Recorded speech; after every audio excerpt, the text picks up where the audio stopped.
जालना आणि अंबड शहरासाठी अचानक संचारबंदी लागू. जिल्हाधिकारी यांचे रात्री उशिराने आदेश जारी. जालना शहर महानगरपालिकेच्या निवडणुकीचे निकाल लागल्यानंतर विजयी उमेदवारांचे कौतुक सोहळे साजरे होत असतानाच जालना आणि अंबड शहरासाठी संचारबंदी लागू करण्यात आली. शुक्रवार दिनांक 16 जानेवारी 2025 रोजी रात्री 11 वाजता मिळालेल्या माहितीनुसार जिल्हाधिकारी आशिमा मित्तल यांनी हे रात्री उशिरा अचानक आदेश जारी केलेत.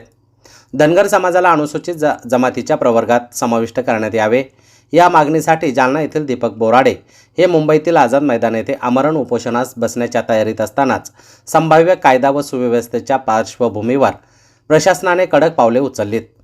भारतीय नागरिक सुरक्षा संहिता 2023चे कलम 163(1) व 163(2) अन्वये जालना शहर आणि अंबड शहरात संचारबंदी लागू करण्यात आली.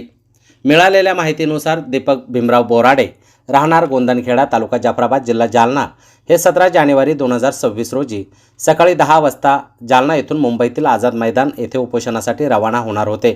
मात्र मुंबई पोलीस आयुक्तालयाअंतर्गत आझाद मैदान पोलीस ठाण्याने कलम 168 अंतर्गत नोटीस देत आमरण उपोषणाची परवानगी नाकारली.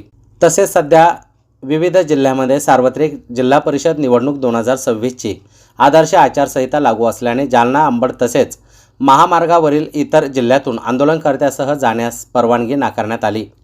आदेशानुसार दिनांक 17 जानेवारी 2026 रोजी सकाळी 5 वाजेपासून ते रात्री 12 वाजेपर्यंत संपूर्ण जालना शहर आणि अंबड शहरात संचारबंदी लागू असणार आहे. हा आदेश शाळा, महाविद्यालये, दुकाने व इतर आस्थापनांनाही लागू राहील. तसेच कोणत्याही प्रकारची शस्त्रे, ज्वलनशील पदार्थ किंवा स्फोटके बाळगण्यास मनाई करण्यात आली. मात्र अत्यावश्यक सेवांना या आदेशातून वगळण्यात आले.